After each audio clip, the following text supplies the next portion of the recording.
Isang pinagpalang umaga po sa inyong lahat mga kapatid.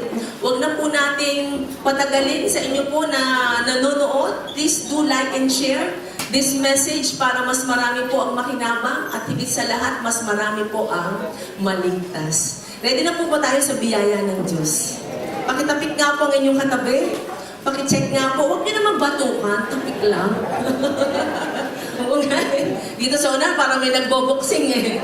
Yan. Check lang po natin kung sila ay gising. Hindi po lingid sa ating lahat ng napakabilis na pagtaas ng presyo ng crudo, gasolina, bilihin, at marami pang iba. Magkano na po ang latest na diesel price ngayon?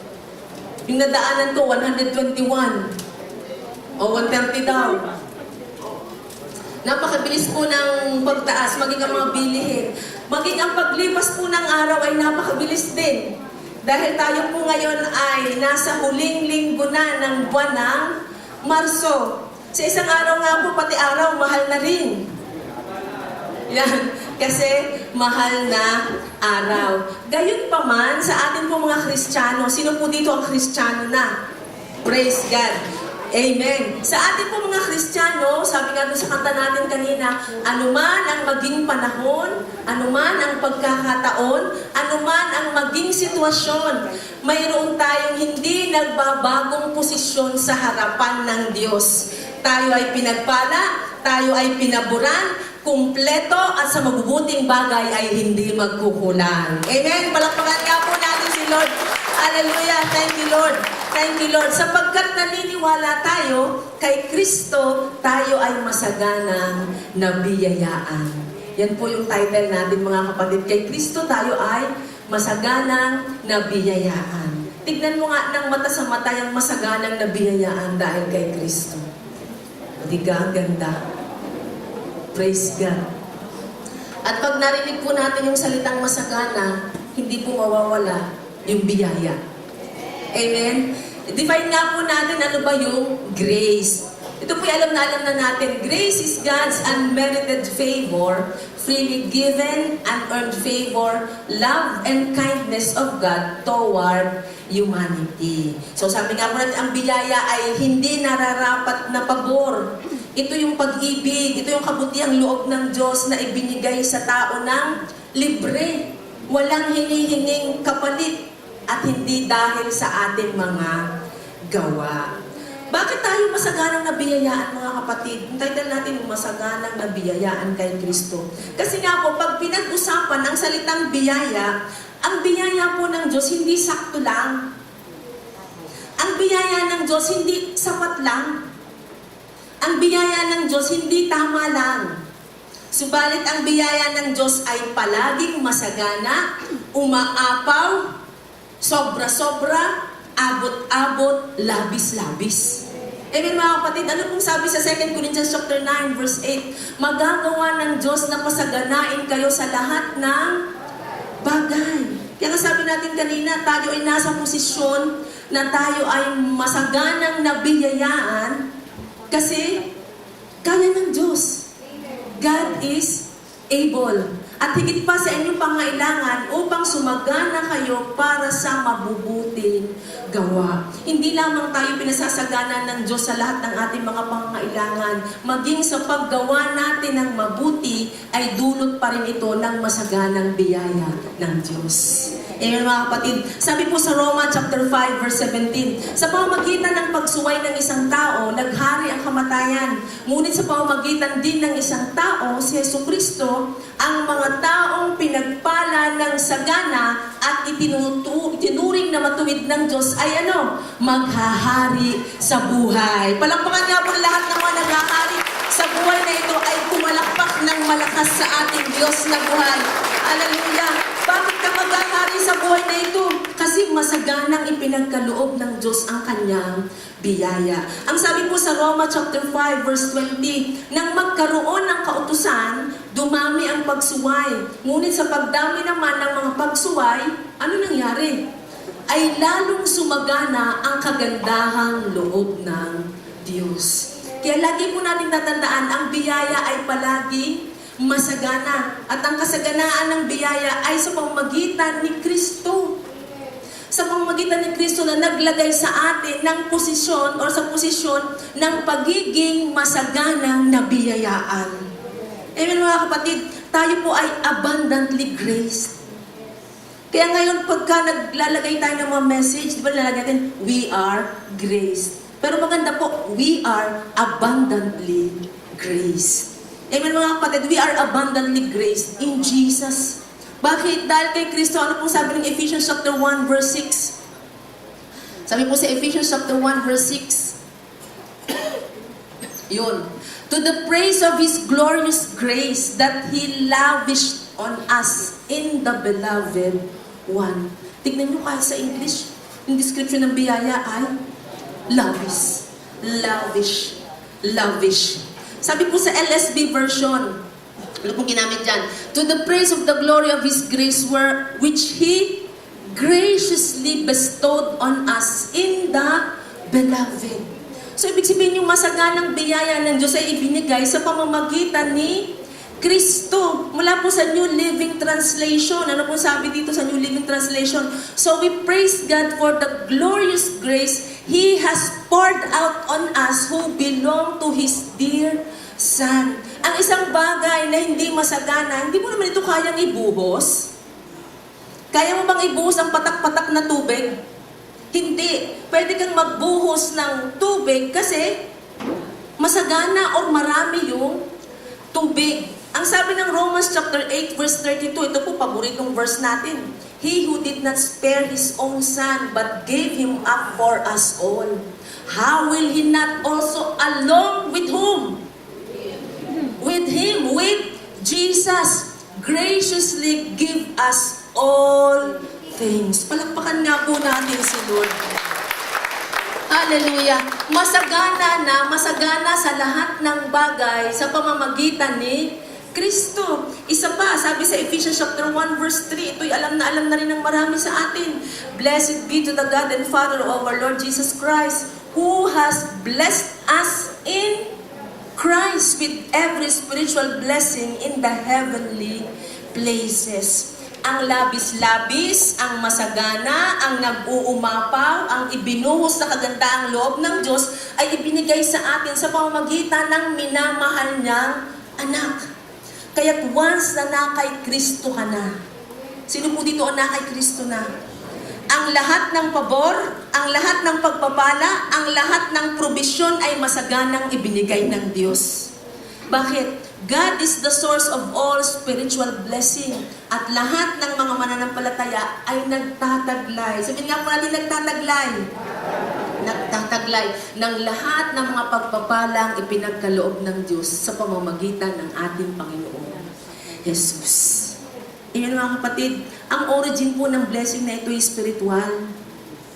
Dati ang alam lang nating blessing ay material or mga physical blessing na nahahawakan natin. Pero ang totoong pinag-ugatan po ng lahat ng pagpapala, ng lahat ng masaganang pagpapala at pabor na mayroon tayo ay nasa spiritual realm rather than earthly sphere.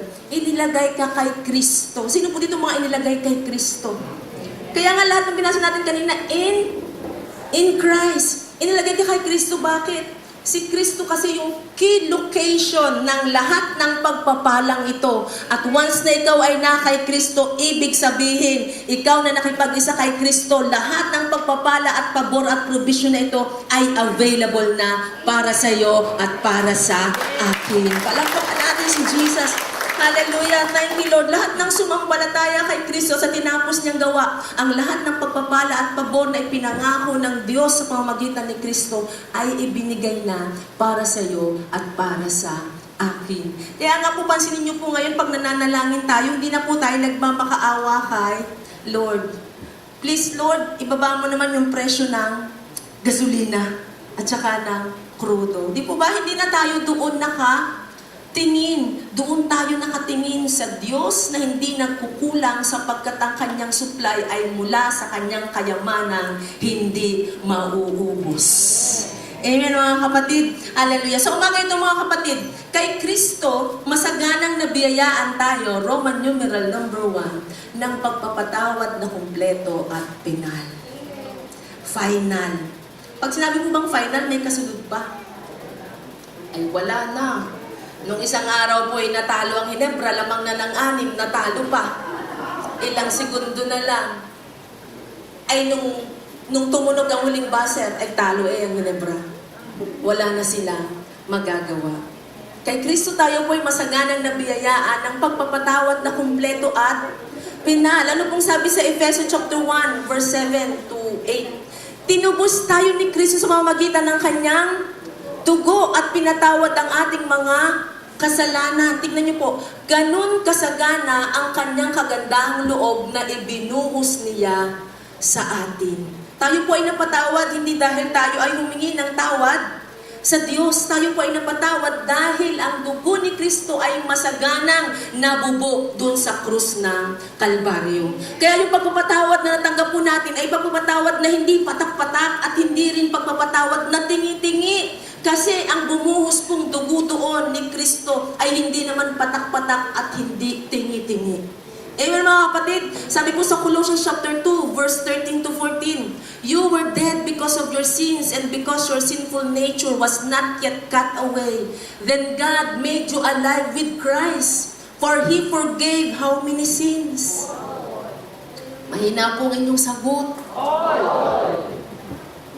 Lahat. Lahat. Past, present, and future. He canceled the record of the charges against us and took it away by nailing it to the cross. Kaya nga po yung kasalanan natin ngayon wala na sa atin. Kasi ito hindi tinakpan lang, hindi ito tinakluban lang, ito'y kinuha, ito'y inalis kasamang napako doon sa krus ng Kalbaryo. Amen mga kapatid, ang katubusan para sa kabayaran ng lahat ng kasalanan ay sa pamamagitan ng masaganang dugo ni Kristo doon sa krus. Ang kapatawarang iginawad sa atin sa pamamagitan ng dugo ni Kristo ay kumpleto at penal. Ito'y permanente. Hindi ito temporary. Hindi ka temporaryong napatawad lang. Na kaya mamaya hingi ka ulit ng tawad sa Diyos. Walang ganun mga kapatid. Sabi mo siya katabi, walang ganun. Walang gayon. Sabi ng Batanggin nyo. Walang gayon. Ang kapatawarang natanggap po natin ay hindi temporary. Hindi rin ito partial.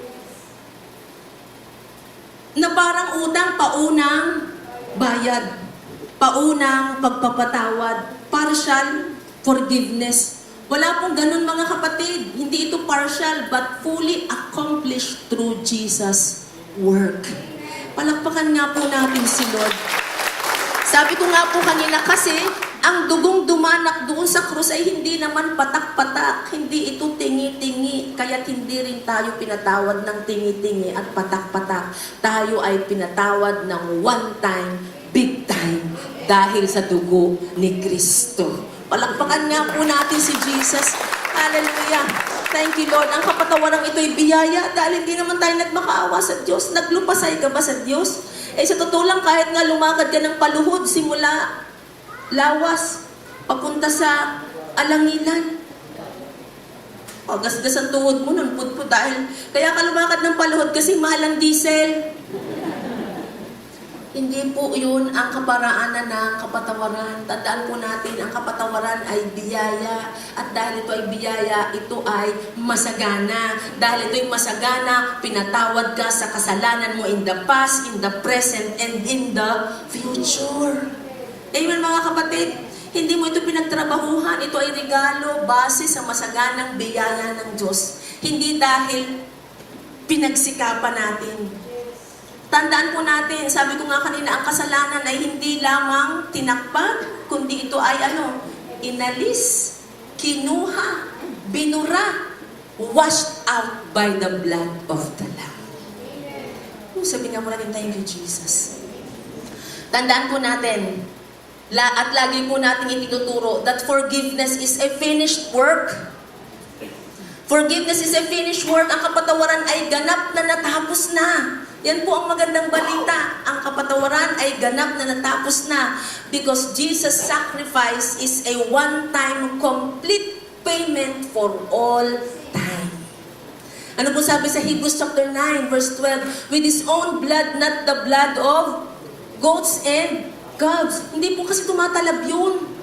Kahit gaano kaganda yung guya na i-offer mo, wa-effect yun. Kaya nga hindi yun ang ginamit. Kaya nga pag ginagamit yun, yun ay paulit. Kasi hindi naman nawawala, hindi naman nabubura. Pero yung dugo ni Kristo, sabi dito, He entered the most holy place how many times? Once. For how long? For all time. See, ang laki ng pagkakaiba mga kapatid, and secured our redemption forever. Sabi po sa Hebrews chapter 10 verse 12, but our high priest, ano pong pangalan ng high priest natin? Si Jesus offered Himself to God as a single sacrifice for sins. Wala pong ibang sakripisyo, wala pong ibang alay para sa magsaganang kapatawaran sa lahat ng kasalanan, kundi yung single sacrifice ni Kristo, good for all time. Wow! Good for all sins and good for all time. Then He sat down in the place of honor at God's right hand. Bakit po naupo na si Jesus, mga kapatid? Tapos na.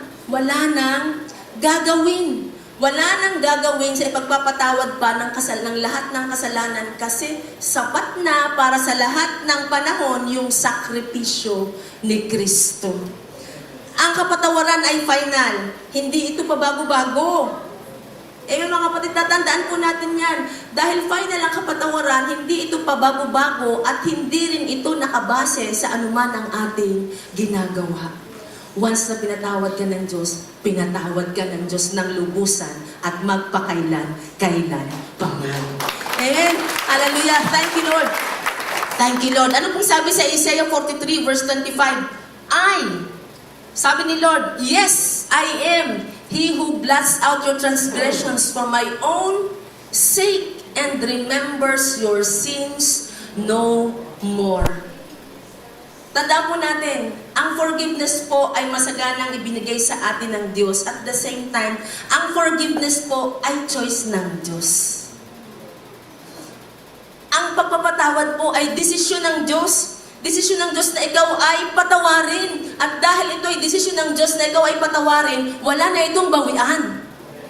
Kasi ang Diyos ang nagdesisyon, siya ang may gusto. Hindi dahil humingi ka ng tawad, kundi gusto ng Diyos, desisyon ng Diyos, determinado ang Diyos na ikaw ay patawarin. Ito'y wala ng bawian, and that is the finality of forgiveness. Amen, mga kapatid, God made the choice to never recall the sin. Hindi na ibinibilang ng Diyos ang kasalanan. Hindi na nagtatara ang Diyos ng kasalanan. At ang magandang balita, kapatid, walang sama ng loob sa iyo ang Diyos.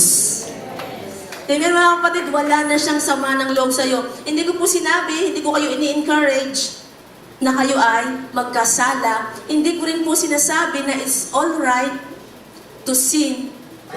But, sakali mang tayo ay makakumit ng kasalanan, mga kapatid, hallelujah, hindi po nagiging forgive and forget si Lord. Amen? Nananatili kang masaganang pinatawad ng Diyos. Amen? Sabi po sa Hebrews chapter 10 verse 17, then He adds, their sins and lawless acts I will remember no more. Ano po bang ibig sabihin yan, mga kapatid? Yung sinabi po ng Lord, I will remember no more your sins and lawless acts, I will remember no more. Ito po ay ang deklarasyon ng complete forgiveness under the new covenant. Jesus once for all sacrifice permanently, sabihin nga po natin permanently removes sin. Inalis ang pangangailangan ng paulit-ulit na pag-aalay ng mga dugo ng hayop. Amen, mga kapatid, under the new covenant, tandaan po natin, forgiveness is final. Sabihin nga po natin, forgiveness is final. Bakit ito final, mga kapatid? Because the sin is erased from God's record. Hindi lang po ito tinakpan, hindi lang ito tinakluban, ito ay inalis. Ito ay kinuha at kasamang napako doon sa krus. Washed out, washed away by the blood of the Lamb. Ang isang bagay po bang burado, nakikita nyo pa? Kaya nga sabi nung iba, pag nagagalit, buburahin ko ang mukha mo sa mundo dahil ako'y galit. Hindi na po tayo tinatarahan ng Diyos ng ating mga kasalanan. Bakit? Anong ginawa ng Diyos? Ito'y inalis, ito'y binura, washed out by the blood of the Lamb. Anong aalalahanin ng Diyos kung wala naman siyang nakikita?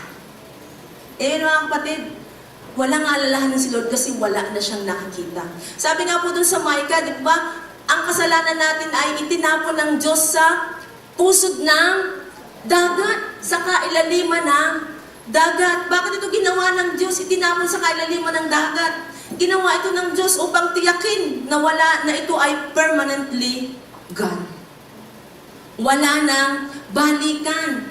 Once na ang Diyos ay nagpatawad, once God has forgiven, He removes the sin entirely. Ano po pag sinabing entirely? Lahatan ng pinatawad ka ng Diyos, pakiyawan, hindi retail, wholesale. At ang magandang balita, walang itinira. Nang pinatawad ka ng Diyos, wala kang kasalanan na hindi niya pinatawad. Kasi ito'y pagpapatawad na masagana at permanente. Amen, mga kapatid. Ayaw po na. Bakit ito ginawa ng Diyos? Tinapon ng Diyos ang lahat ng ating mga kasalanan sa ilalim o sa pusod ng dagat so that it can never be brought back to be judged again. Ayaw po kasi ng Lord ng double jeopardy. Bakit, mga kapatid? Sabi sa 2 Corinthians 5:21, si Kristo na walang kasalanan, sa 2,000 years ago, si Kristo na walang kasalanan ay ginawang kasalanan upang ikaw mismo na makasalanan ay gawing mismong katuwiran ng Diyos.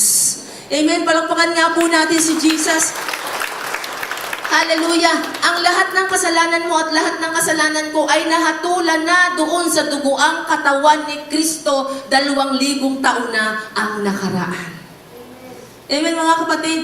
Kaya dahil kay Kristo sa mamagitan ng kanyang makapangyarihang dugo, tayo ay masaganang nabiyayaan ng pagpapatawad na kumpleto at penal, sapagkat ang dugo ni Kristo ay comprehensive and effective sa lahat ng ating kasalanan magpakailan-kailan tuman.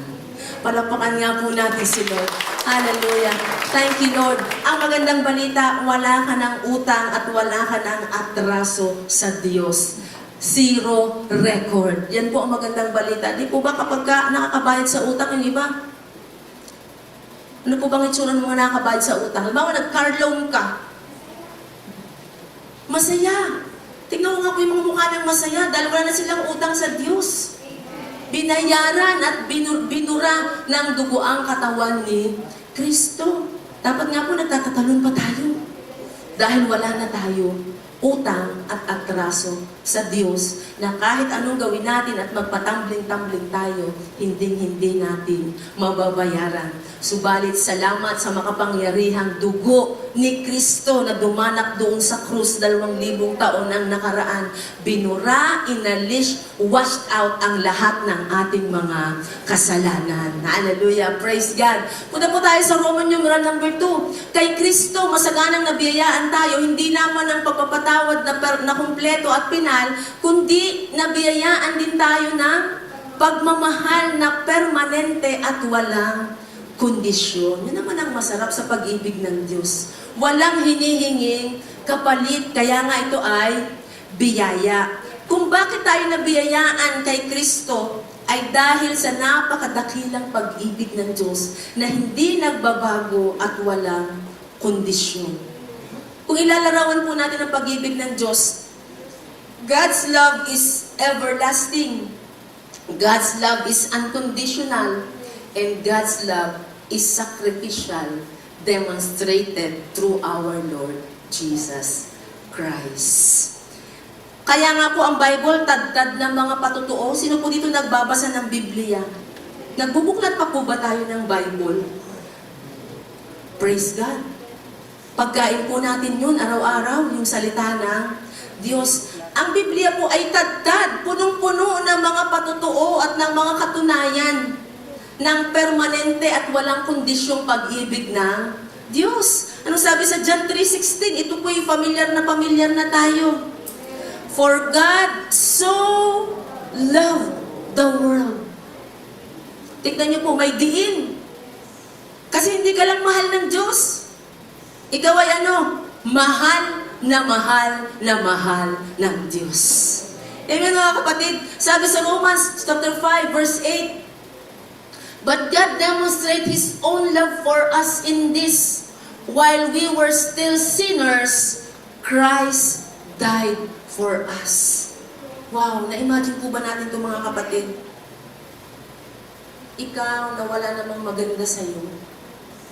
Walang katanggap-tanggap. Walang makitang maganda. Or walang kaakit-akit sa'yo. Wala kang appeal. Walang appeal ang bawat sa atin.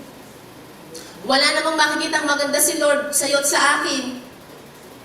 Pero yung walang maganda at walang kwentang buhay mo, namatay si Kristo para dyan. Amen mga kapatid. Wala namang mo katanggap-tanggap at walang kaakit-akit sa atin. Pero yung napaka-precious na buhay ni Kristo, pinagpalit niya sa walang kwentang buhay mo at buhay ko. Salamat sa masaganang biyaya ng Diyos. Hallelujah. Thank you, Lord. Thank you, Lord. Ano sabi sa 1 John chapter 4, verse 19? We love because He first loved us. Nagagawa natin ngayon na magsabi ng I love you. I love you kapatid. I love you, Lord. Kasi una naman tayong nakaranas ng pag-ibig ng Diyos. Doon po sa Middle East ngayon, napakadami ng bomba. Tayo po ba'y updated sa news? Napakadami po ng bomba, napakadami ng mga missile. Pero sa buhay Kristiyano po natin, meron ding bomba. Bomba ng katotohanan. Yan po yung bomba ng katotohanan ng pag-ibig ng Diyos, yung love contract ng Diyos para sa atin ay may lagda ng dugo ni Jesus doon sa krusam 2,000 years ago. Ganyan po tayo minahal ng Diyos. God loved you first. He loved you sacrificially and personally. Yan po yung bomba ng katotohanan sa ating mga Kristiyano. Sabi po ng Jeremiah 31 verse 3, the Lord appeared to us in the past, saying, I have loved you with an everlasting love. Noon pa man, pinapangako na ng Diyos ang kanyang pag-ibig na walang hanggan. Kung ang pag-ibig po ng Diyos ay walang hanggan, bagamat yan po'y pangako ng Diyos in the past, ibig sabihin, palagi niya tayong mahal na mahal. Amen mga kapatid, sabihin mga sa kayong katabi, kapatid, sige po, kausapin niyo yung katabi niyo, huwag kayong magsalita mag-isa. Sabihin niyo, kapatid, palagi kang mahal na mahal ng Diyos. Amen mga kapatid, meron po ba kayong kausap po kayong magsasalitang mag-isa? Sabihin mo sa iyong katabi, kapatid, palagi kang mahal na mahal ng Diyos. Bakit? Walang hanggan ang pag-ibig ng Diyos. Sabi sa Romans chapter 8, verse 38 to 39, sabi ni Pablo, and I am convinced that nothing can ever separate us from God's love. Neither death, nor life, neither angels, nor demons, neither our fears for today, nor our worries about tomorrow. Not even the powers of hell can separate us from God's love. No power in the sky above or in the earth below. Indeed, nothing in all creation, name it mga kapatid, nothing in all creation will ever be able to separate us from the love of God that is revealed in Christ Jesus our Lord. Palakpakan nga po natin si Lord mga kapatid. Tandaan po natin, yung gera doon sa Middle East, yung napakataas at hindi natin mapigilang pagtaas or presyo ng kurudo, ng gasolina, ng maraming bilihin at ng kung ano-ano pa, hindi po ito kayang makapagpahiwalay sa atin sa walang kondisyon at permanenteng pag-ibig ng Diyos.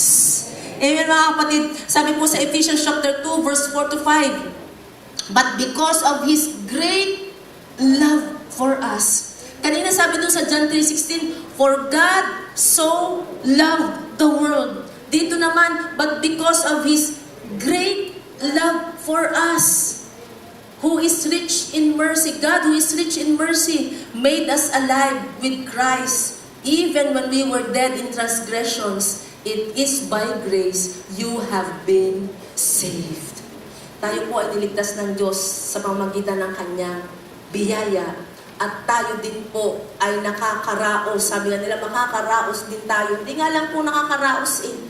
Amen mga kapatid, na-enjoy po natin ang pagpapala at pabor ng Diyos dahil sa Kanyang masagana biyaya. Ibig sabihin mga kapatid, hindi lamang kaligtasan natin ang sinecure ng Diyos. Even our day-to-day journey in this world, sinecure ng Diyos dahil masagana ang Kanyang biyaya. Amen mga kapatid, hindi tayo mahihiwalay sa pag-ibig ng Diyos. Sabi sa Zephaniah chapter 3 verse 17, with His love, He will calm all your fears. Wow! Ang ganda nito mga kapatid, ang gandang i-meditate sa panahon natin ngayon. Sa panahon natin na hindi po natin alam what tomorrow will bring. Amen mga kapatid, hindi po natin alam kailan matatapos yung gera doon sa Middle East. Hindi po natin alam kung hanggang saan ang magiging finality ng presyo ng diesel at ng gasolina. Mga kapatid. Pero ano po sabi doon? With His love, He will calm all your fears. Sapat po ang pag-ibig ng Diyos na permanente at walang kondisyon para kumalma tayo sa lahat ng mga pinag-aalala at kinatatakot natin. Amen mga kapatid. Masecure po tayo sa pag-ibig ng Diyos. Pakitapik po ulit ang secured na katabi mo ngayon. Hallelujah. Yan, kalma lang. Chill lang.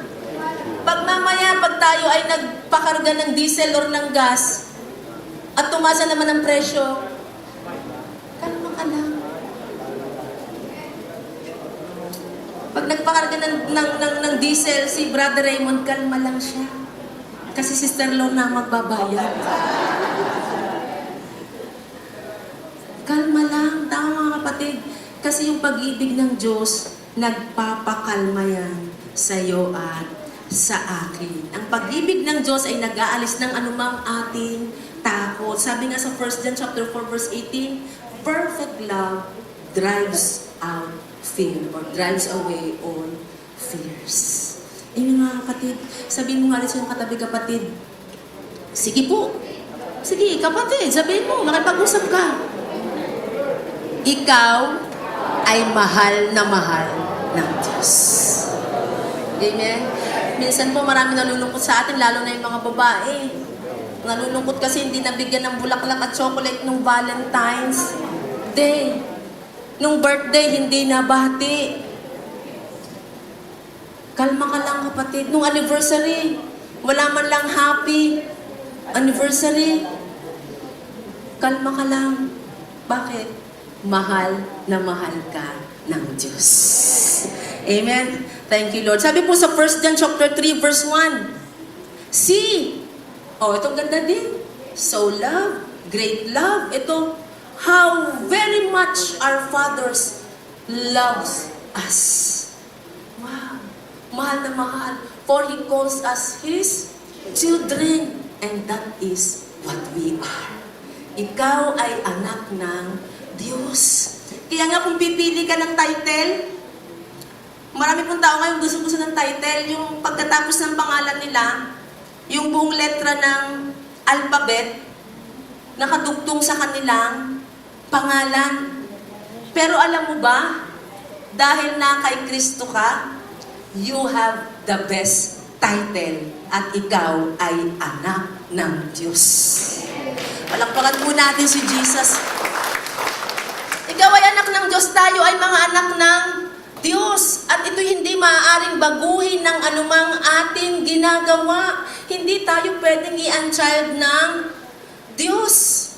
Tandaan mo kapatid, dahil kay Kristo, ikaw ang anak ng Diyos na gustong-gusto niyang pinagpapala, na gustong-gusto niyang pinapaboran, na gustong-gusto niya at hindi niya titigilang gawan ng mabubuting bagay. Hallelujah! Palakpakan natin si Jesus. Hallelujah! Laging nakatingin sa iyo si Lord, and He will never stop doing good to you. Gustong-gusto ng Diyos na lagi kang pinagpapala. Gustong-gusto ng Diyos na lagi kang pinapaboran. Hindi titigil ang Diyos ng paggawa ng mabubuting bagay para sa iyo at para sa akin. Bakit mga kapatid? Kasi yung pag-ibig ng Diyos ay permanente at walang kondisyon. Amen mga kapatid? Ang pag-ibig ng Diyos ay walang kondisyon at ito'y lagpas sa kakayahan ng tao. Tinitiyak na mananatili itong matibay sa lahat ng panahon at sa lahat ng pagkakataon. Bakit mga kapatid? Ano bang basihan ng pag-ibig ng Diyos? Ano bang basihan ng Lord? Bakit tayo minamahal ng Lord? Ang basihan po ng Diyos kung bakit niya tayo minamahal ay ang kanyang karakter. Mga kapatid, He is a compassionate, gracious, and slow to anger God. Pag-ibig na hindi base sa ating gawa o sa pagkakataon, but it is a love that is just there. Always present and ready to embrace you and me. Wow! Alam niyo po ba kung anong best part sa pag-ibig ng Diyos? Ang best part po sa unconditional love ng Diyos is that it is freely given to all of us. Amen mga kapatid? It is freely given to all of us. Ang pag-ibig po ng Diyos ay aktibo. Bakit po active? Pinadala nga niya ang kanyang bugtong na anak upang sino mo sa kanya sumampalataya ay hindi mapahamak. Ito'y unconditional. Bakit unconditional? He loves us simply because He loves us. Amen mga kapatid? Not based on our work or righteousness. Mahal ka ng Diyos dahil mahal ka niya. Nothing more, nothing less, nothing else. Mahal na mahal ka ng Diyos. Amen mga kapatid? Ang pag-ibig ng Diyos ay unconditional. God's love for us does not end, and it is new every morning. Great is thy faithfulness. Ang pag-ibig po ng Diyos ay reassuring. Ito yung sinasabi natin kanina. Nakakapanatag, nakakapagpakalma. Love that casts out fear and promises to never separate us from His love. Dahil sa pag-ibig, dakilang pag-ibig ng Diyos sa atin, pumanatag tayo lahat. Kalma lang mga kapatid, kalma lang. God's love is unconditional. Ibig sabihin, He loves us completely. Minahal ka ng Diyos na kumpleto. He loves us utterly. Minahal ka ng Diyos ng ganap. And He loves us thoroughly. Minahal ka ng Diyos ng lubusan. Bakit lubusan mga kapatid? Sa pag-ibig po ng Diyos, walang ifs at walang buts. Mahal ka ng Diyos simply because He loves you and me. Palakpakan nga po natin si Lord. Walang ifs at wala ding buts sa pag-ibig ng Diyos. God does not care about our past. But He has definite and unique plans for our future. Palakpakan nga po natin si Lord. Hallelujah. Thank you, Lord. Thank you, Lord. Anuman ang maging panahon, anumang pagkakataon, anuman ang maging sitwasyon, tandaan mo kapatid, mahal na mahal na mahal na mahal ka ng Diyos. Nothing more, nothing less. Bakit? He wants what is best for you. Kaya nga niya binigay ang Panginoong Jesus. Jesus is God's best for you and for me. Amen mga kapatid? Kaya nga yung lahat ng pagpapala at pabor ay ano sabi doon sa Romans 8:32, along with Him, God graciously gives us all things.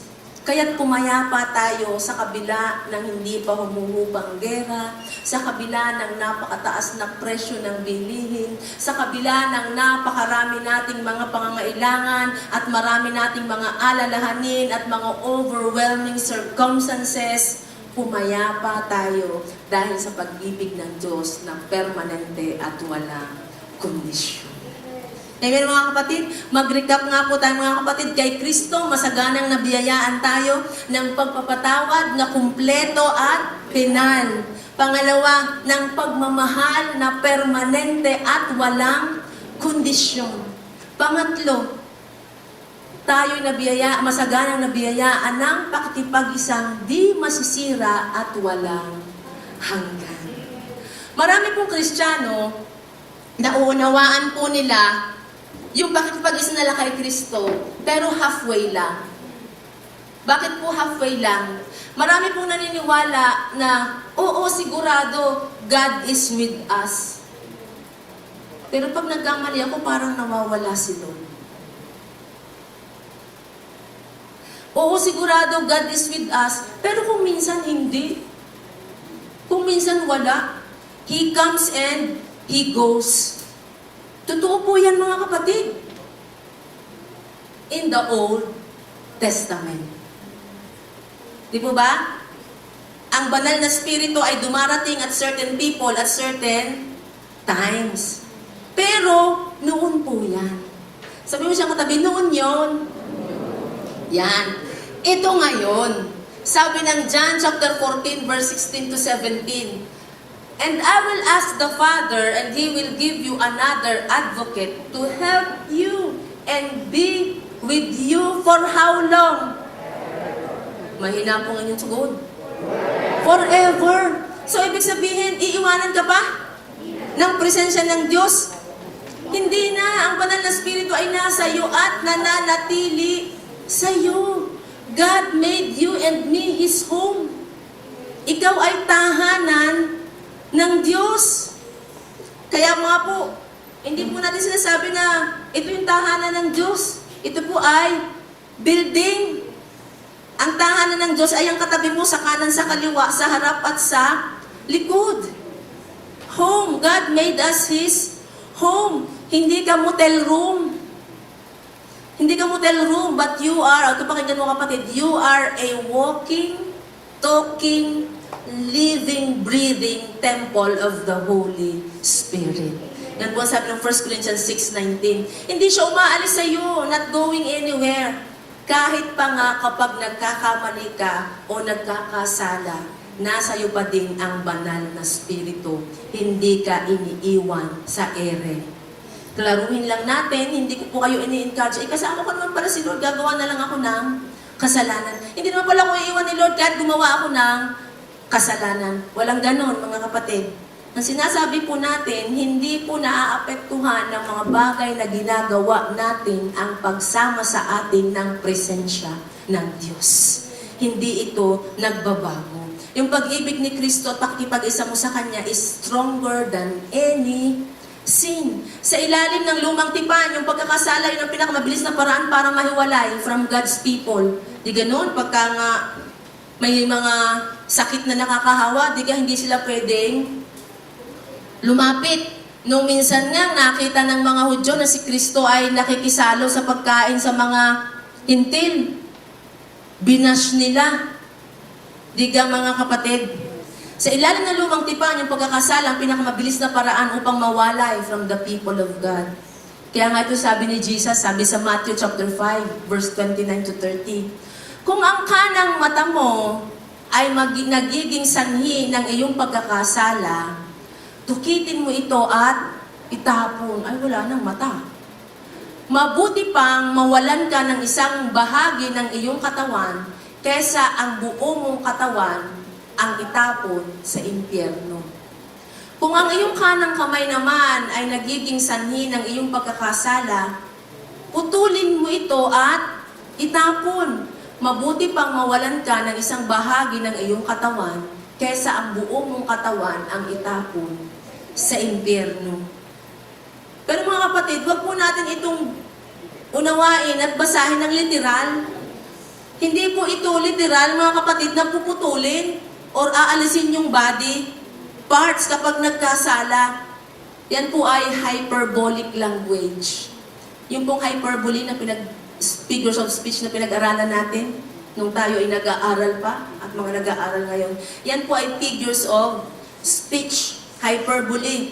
Gusto lang bigyang diin ng Panginoong Hesus. Alin? Yung heinous nature of sin. Ano po ba ang resulta ng kasalanan? Ang kabayaran ng kasalanan ay ano? Kamatayan. Thank God, the old covenant is gone. Amen mga kapatid. Na-imagine niyo po ba yun? Kung yan ay magiging literal at magiging basihan, abay mauubos po ang ating body parts. Walang matitira. Tama mga kapatid. Thank God, the old covenant is gone. We are not under the law, but under grace. At napakagandang balita po niyan sa miyembro ng katawan ni Kristo. Kung ikaw ay miyembro ng katawan ni Kristo, palakpakan mo ng malakas si Jesus. Hallelujah. Praise God. Praise God. Tandaan po natin mga kapatid. Meron po ko nilagay dyan mga kapatid. Our union with Christ is a living union. Wow. Ang pakikipag-isa po natin kay Kristo ay ano? Living union so we may bear fruit. Amen mga kapatid. Kaya nga sabi doon sa Galatians chapter 5, 22 at saka 23, but the fruit of the Spirit is love, joy, peace, kindness, and self-control. Buhay po yung pakikipag-isa natin kay Kristo upang tayo ay mamunga. Our union with Christ is a loving union so that we may enjoy Him. Kaya nga ang gusto ng Lord, kalma ka lang. Kalma ka lang sa napakataas na presyo ng bilihin. Kasi gusto ng Diyos sa kabila ng pabago-bagong presyo at mataas na presyo ng bilihin, sapat naman ang provision ng Diyos para sa iyo at para sa akin. Enjoyin po natin ang katotohanan ng mga kapatid. Our union with Christ is a lasting union so that we need not be afraid. Amen. Hindi po tayo binigyan ng espiritu ng takot. Amen mga kapatid. Ang binigay po natin ay, ang binigay po sa atin ay ano? Espiritu ng pagiging anak, and in Him we cry, Abba, Father. Kapag tayo nagkakasala, hindi po tayo napuputol ng kaugnayan kay Kristo. Hindi po tayo na-disconnect. Hindi po tayo na-out of coverage. Hindi po tayo nawawala ng signal or connection or kaugnayan sa Diyos. Tandaan mo, hindi kayo di-divorce ni Jesus. God hates divorce. Amen mga kapatid, nananatili tayong miyembro or bahagi ng katawan ni Kristo. Sa lumang tipan o sa lumang kasunduan, pinipigilang magkasala sa pamamagitan ng matinding takot or panic. Tama mga kapatid? But in the new covenant, pinipigilan tayong magkasala dahil sa pag-ibig ng Diyos, yung biyaya ng Diyos ang nagtuturo sa atin to say no to ungodliness and yes to godly living. Amen mga kapatid. Ano pong sabi sa Tito chapter 2, 11 to 12? Ang ganda nito. Sapagkat nahayag na ang kagandang loob ng Diyos na nagdudulot ng kaligtasan sa lahat ng tao. Tandaan po natin ang kaligtasan ay biyaya. Ito rin ang nagtuturo sa atin na ano? Talikuran ng makamundong pamumuhay at damdaming makalaman at mamuhay tayo sa daigdig na ito ng may pagpipigil sa sarili, matuwid at karapat-dapat sa Diyos. Amen mga kapatid. Tinuturuan tayo na mamuhay ng may pagpipigil sa sarili, matuwid at maka-Diyos. Tinuturuan tayo ng biyaya ng Diyos na talikuran natin yung kalapastanganan at ang mga makmundong pagnanasa. Ang biyaya ng Diyos, hindi lamang tayo binigyan ng kaligtasan. At the same time, ito ay aktibong pagsasanay sa atin na magsabi at tumanggi at humindi sa kasalanan. Amen mga kapatid. Kung yung po mga earthly marriages ay nagfe-fail, nagbe-breakdown, kung sa Amerika kinasal, ay di pwede kang divorce. Nagfe-fail sila, nagbe-breakdown. But our union with Christ, tandaan mo kapatid, our union with Christ is unshakable, indestructible, indissoluble. Amen? Sin cannot break it. Addiction cannot break it. Kahit pa ang pinaka-stupid decision na maaari mong gawin, cannot break it. Again, hindi ko po sinasabing subukan mo para mapatunayan mo. Wala po akong sinasabing ganun. Kundi yung pong pakikipag-isa natin kay Kristo is a stunning declaration, nakakamanghang pahayag of Christ's absolute commitment to love you and stick with you no matter what. Amen mga kapatid. Ang pakikipag-isa natin kay Kristo ay nagbabago sa atin, hindi sa mahinang impluensya ng kautusan, kundi yung walang humpay at determinadong affection ng kanyang pag-ibig para sa iyo at para sa akin. Amen mga kapatid. Alam niyo po bang yung pag-ibig ng Diyos ang greatest force in the universe? Kaya nga yung kasalanan nalalanta sa harapan ng pag-ibig ng Diyos. Amen? Kaya nga wala kang kasalanan na hindi mo kayang pagtagumpayan, or pigilan, or tanggihan. Bakit? Nasa iyo ang pag-ibig ng Diyos. Amen? At ang pag-ibig ng Diyos, kapag humarap yung kasalanan sa pag-ibig ng Diyos, ito'y nalalanta, ito'y natutunaw sa harapan ng pag-ibig ng Diyos. Kapag naranasan mo yung malawak, yung mahaba, yung mataas, yung malalim, yung malakas at walang katapusang pag-ibig ni Kristo, babaguhin ka nito. You no longer want to sin. Hindi mo nagugustuhin. Kaya nga tayo ginawang bagong nilalang. Wala nang apil sa'yo ang mundong ito. Yung mga pinauuso at pinupromote ng mundo, wala nang apil sa'yo yan, kapatid.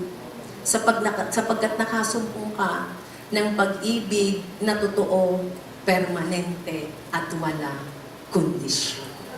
Palakpakan nga po natin si Jesus. Hallelujah. Lagi po nating tandaan mga kapatid, ang pakikipag-isang mayroon tayo kay Kristo ay hindi masisira at walang hanggan, sapagkat ito'y pinapanatili ng kapangyarihan ng Diyos na hindi naman sa pamamagitan ng ating effort. Kaya nga po again, kung kanina ang dami ng mga talata na nagpapatotoo, nagpapatunay na tayo ay mahal na mahal na mahal ng Diyos. Kung tayo po ay magbabasa ng Biblia, ang dami rin ng mga talata na magpapatotoo at magpapatunay na yung pakikipag-isa mo kay Kristo ay hindi masisira at ito'y walang hanggan. Ulitin po natin yung Romans chapter 8 verse 39. Di po ba, bakit ganyan to kumbinsido si Pablo? Di po ba, sabi niya, nothing in all creation will be able to separate us from the love of God sa pamamagitan ni Kristo. Kaya nga, anumang panahon, anumang sitwasyon, anumang pagkakataon, tumaas man ang diesel, hindi pa tapos ang gera, marami kang pangangailangan, marami kang alalahanin, tandaan mo, hindi ka iiwan ni pababayaan ng Diyos.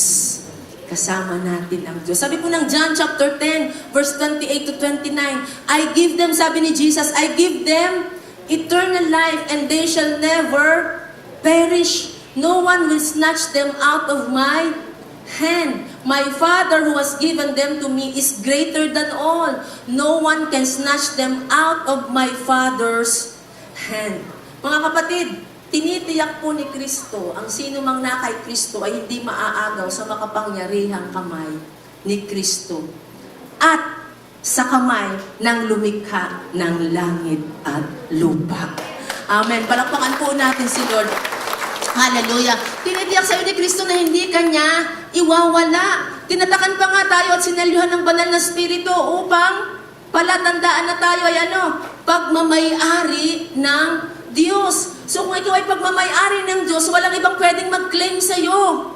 Walang ibang pwedeng umaga, walang ibang pwedeng kumuha dahil ikaw ay certified na pagmamay-ari ng Diyos dahil tinatakan ka ng banal na Espiritu. Amen mga kapatid, sabi sa Colossians chapter 3 verse 3, For you died and your life is now hidden with Christ in God. Wow, anong ibig sabihin nun mga kapatid?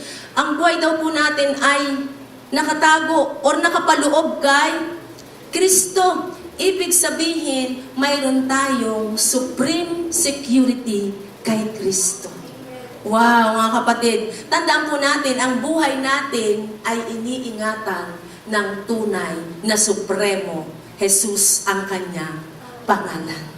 Amen, mga kapatid. Sabi sa 1 Corinthians chapter 6, verse 17, "But whoever is united with the Lord is one with Him in spirit." Ibig sabihin tayong mga mananampalataya shares in the same spiritual life as Christ. We have the life of Christ. Christ is our life. Sabi ng Colossians 3 verse 4, Jesus is the resurrection and the life. John 11:25, Jesus is the author of life.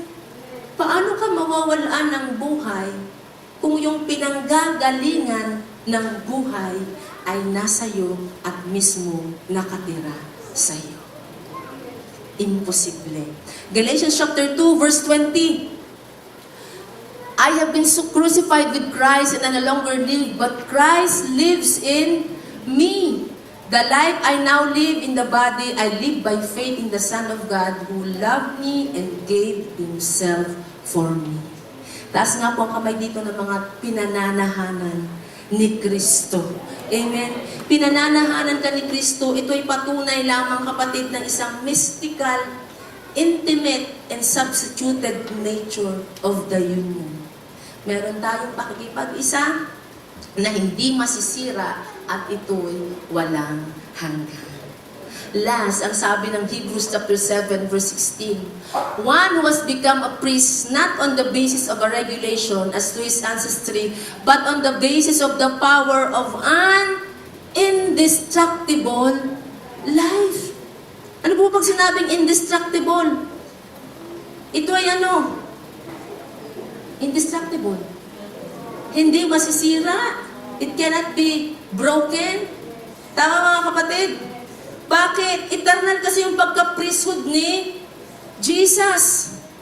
Jesus, our high priest. His priesthood is eternal and uninterrupted. Jesus is a better covenant mediator. Kahit nga yung kamatayan, death cannot hold Jesus. Kaya nga siya nabuhay na muli. He is a priest forever and even death cannot touch Jesus. Tandaan po natin mga kapatid, in closing. Closing na tayo. Praise God. Kasi mataas po ang diesel. Para maaga tayong makapaglakad at makauwi.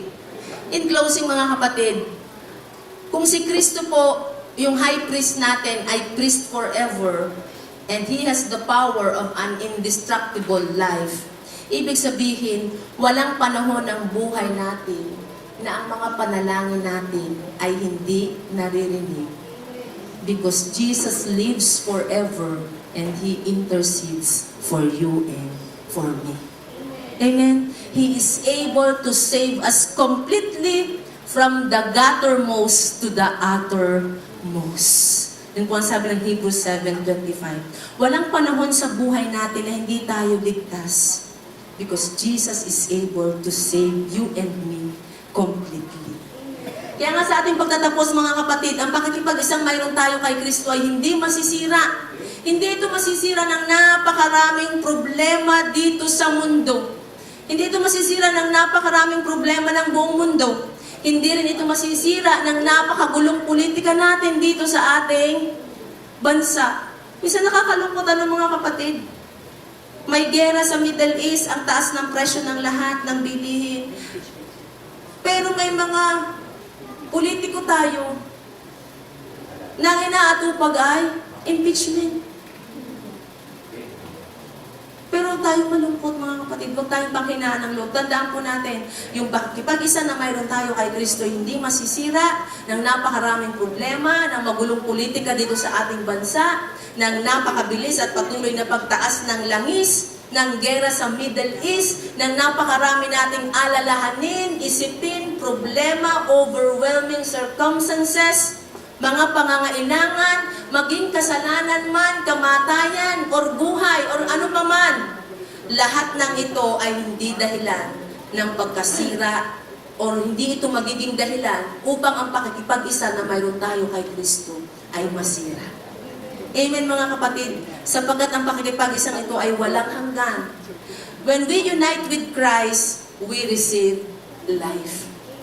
Buhay po ang tinanggap natin, an indestructible life. A life that never ends, never stops, and has no end. Yan po sabi ng John chapter 1, verse 4. In Him was life. So, ibig sabihin, yung life na mayroon tayo ay life that can never be broken, can never be destroyed. Amen mga kapatid?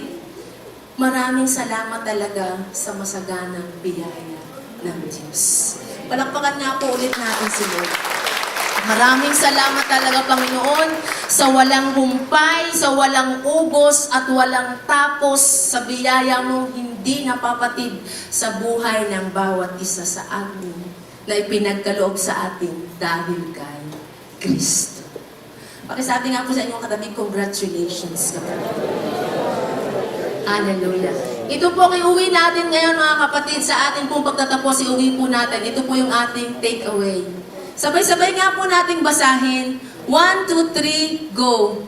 Kay Kristo, ako'y masaganang nabiyayaan ng pagpapatawad na kumpleto at penal, pagmamahal na permanente at walang kondisyon, pakikipag-isang hindi masisira at walang hanggan. Kaya naman, tunay nga masaganang nabiyayaan kay Jesus. Thank you, Lord. Thank you, Jesus. Thank you, Abba Father. Hallelujah. Thank you, Lord. Panginoon, maraming salamat po. Ang galing mo talaga, Lord. Ang dami mong paraan upang kami ay pakalmahin, upang kami ay maging panatag sa kabila ng magulong sitwasyon sa aming paligid. Salamat, Panginoon, sa dakilang pag-ibig mo sa amin, Panginoon. Lord, maraming salamat po na ang pinagmulan nito, Panginoon, ay ang masaganang biyaya mo sa amin, Panginoon. Salamat sa masaganang pagpapatawad mo sa aming mga kasalanan, Panginoon. Salamat sa pagmamahal mo, Panginoon, na permanente at walang kondisyon. Hindi po naapektuhan ang aming mga kilos at ng aming mga gawa. Lord, salamat po sa katotohanan na ang pakikipag-isa na mayroon kami sa aming Panginoong Hesus ay pakikipag-isang hindi masisira sapagkat ito'y walang hanggan. Panginoon, maraming salamat po sa iyo kapatid na nakapanood at nakapakinig ng mensaheng ito. Nais mo ring maranasan yung pagpapatawad, yung masaganang pagpapatawad ng Diyos sa lahat ng iyong kasalanan. Yung pagmamahal na permanente at walang kondisyon. Yung pakikipag-isa na hindi masisira at walang hanggan. Madali lamang kapatid. Tanggapin mo si Jesus sa iyong puso. Tanggapin mo siya bilang Diyos at tagapagligtas at paniwalaan mo ang kanyang tinapos na gawa doon sa krus at muling pagkabuhay upang nang sa ganon at this very moment, ang pangako niyang buhay na walang hanggan ay mapasayo magpakailan-kailan pa man. Kung gusto mo itong gawin kapatid, sumunod ka sa panalangin ito. Panginoon, ako po'y lumalapit sa iyo, nagpapakumbaba, kinikilala ko na ako'y makasalanan. Hindi ko po kayang iligtas ang aking sarili. Ako'y mapapahamak, iwalay sa iyo. Panginoong Hesus, tinatanggap kita bilang aking Diyos at tagapagligtas. Naniniwala ako sa iyong tinapos na gawa doon sa krus at muling pagkabuhay. Salamat po na ako ngayon ay may buhay na walang hanggan at ang aking pangalan ay sinusulat mo na sa aklat ng buhay. Salamat po na ako ay masagana mong pinatawad sa lahat kong kasalanan. Minahal mo ng permanente at walang kondisyon at may pakikipag-isa sa iyo na kailanman ay hindi masisira sapagkat ito'y walang hanggan. Salamat po sa pangalan ni Jesus. Amen. Amen. Panginoon, maraming salamat po. Salamat po sa mensahe mo sa amin. Sa umagang ito, Panginoon, na patuloy po na nagpalakas ng aming pong mga pananampalataya. Panginoon, patuloy kami po sa iyo titingin sapagkat alam po namin na ang sino man na sa iyo lumalapit, hindi mo itataboy at hindi mo bibiguin. Panginoon, sa iyo pong lahat ng papuri, ang lahat ng pasasalamat, sapagkat dalangin po namin ang lahat ng ito sa pangalan ni Jesus. Amen. Amen. Amen. Praise God. Handa po natin ang ating mga sarili sa ating pong pagpira-piraso ng tinapay.